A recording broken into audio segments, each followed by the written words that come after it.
Good morning, everybody, and welcome to another episode of Tea with Z. My name is Zamel Solanki, and it's an absolute pleasure to be joining each and every one of you again on another episode. And if you are watching live, give me a like, give me a heart, because at the end of the day, this is all about energy exchange, and it's awesome to be joining each and every one on another episode this morning. But if you're watching a replay as well, definitely do the same, because at the end of the day, I still feel the love even if you're not watching live. Now, a special shout out to those that are joining us from the Limitless Network. The Limitless Network is a group of like-minded people that value health in any way, shape, or form. So a special shout out to those of you that are joining us from there as well.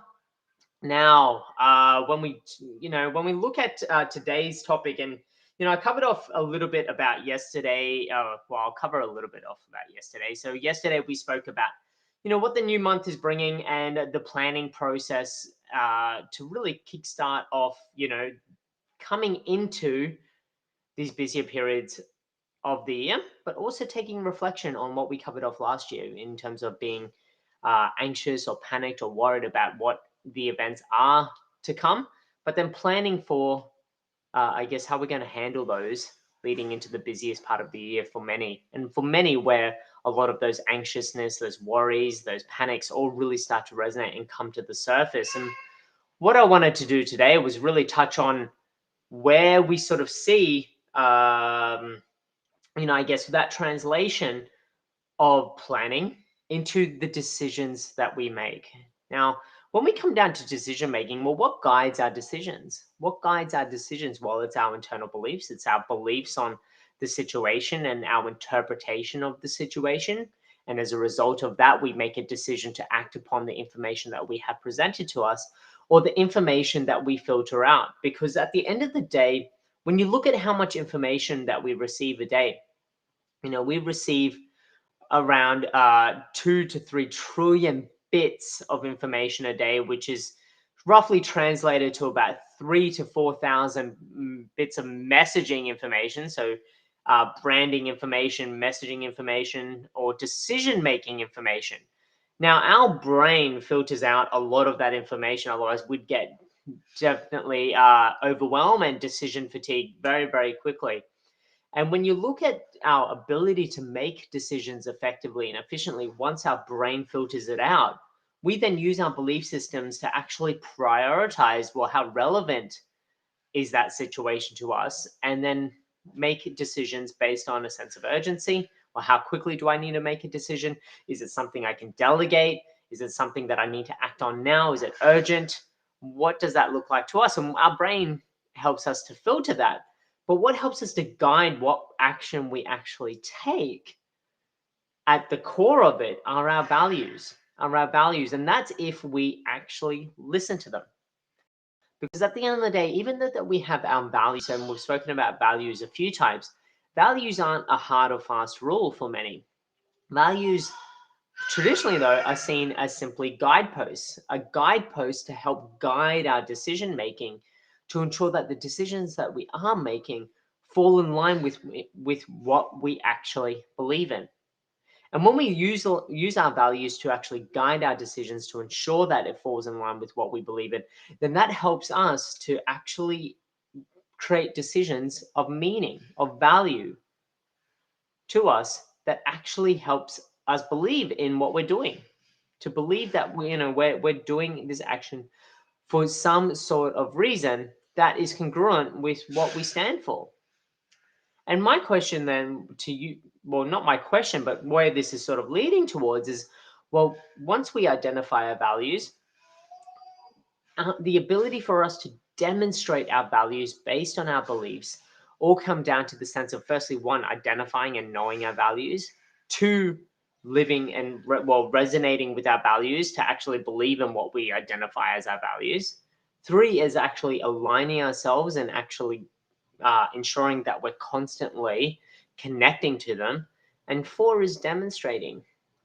And what I really want to touch on today, obviously, is how we demonstrate values within our workplace, within our entrepreneurial journey.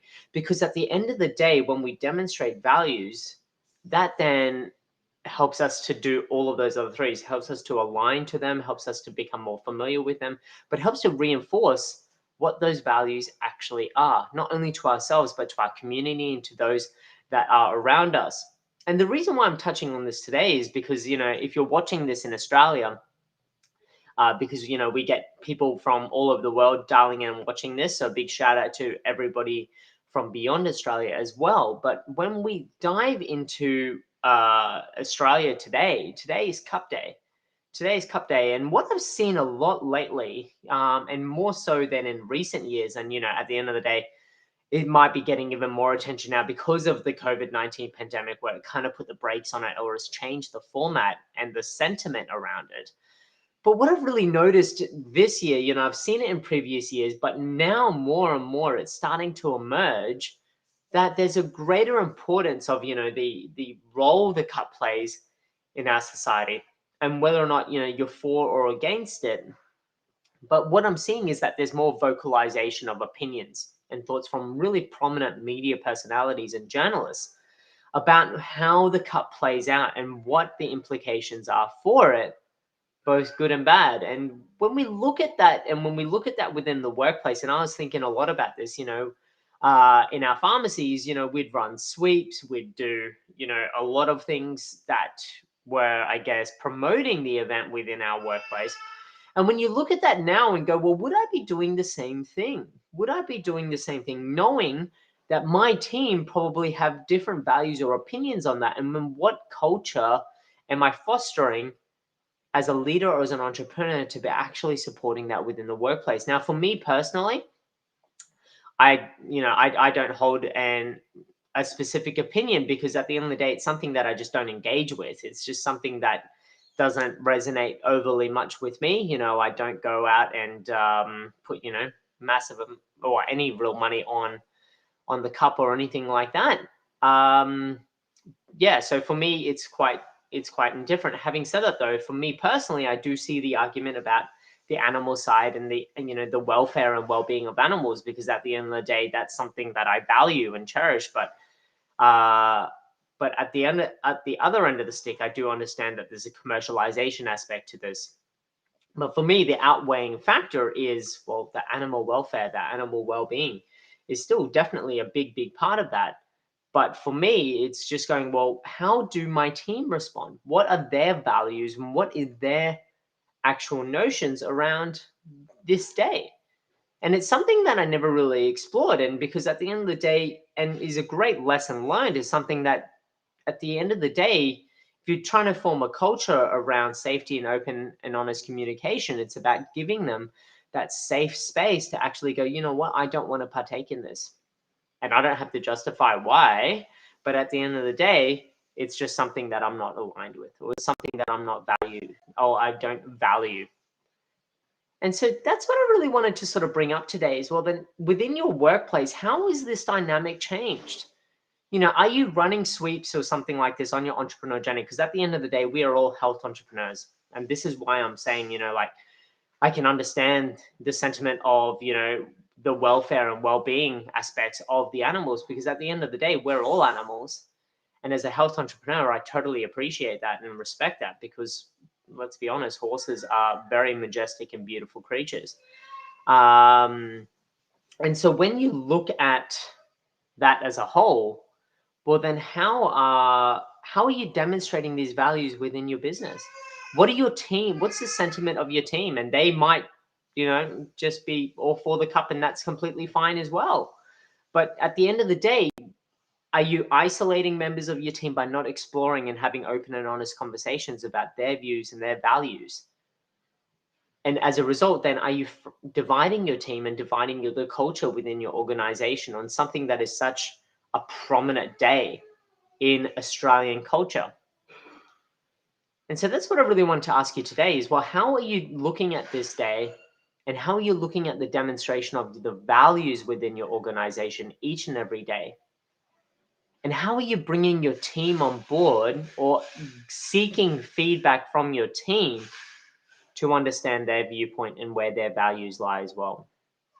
And so that's my question for you for today was, being Cup Day, is how are you demonstrating the values within your organization, but within the values of yourself? And how are you including your team to be able to voice their values and voice their opinions in a really safe and productive way to ensure that your culture within your organization is not damaged? And so that's my question for you today. And I really look forward to, reading your comments and, your opinions in the comment section below, because, this is something that does polarize a lot of people. Does polarize a lot of, opinions and things like that about this sport in particular.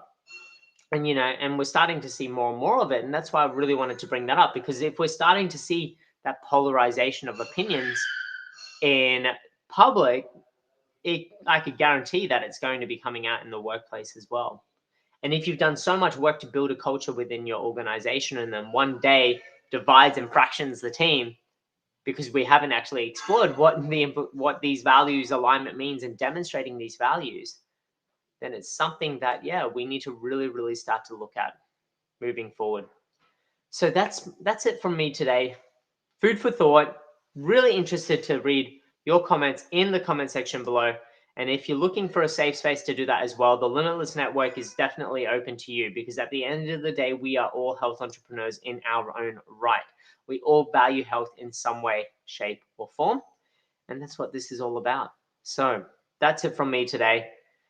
I hope you have an amazing day wherever you are in the world. And I really appreciate you, taking the time to watch this episode of Tea with Z. So, in light of this, let's explore these values and see where they sit within your workplace, within your organization, within your team, your family, your colleagues, your friends. And just see where that plays out, because it's something that probably haven't had a conversation for in a long, long time. So that's it from me today. Have an amazing day. Stay safe, stay well, and I look forward to catching up with you next time. Bye for now.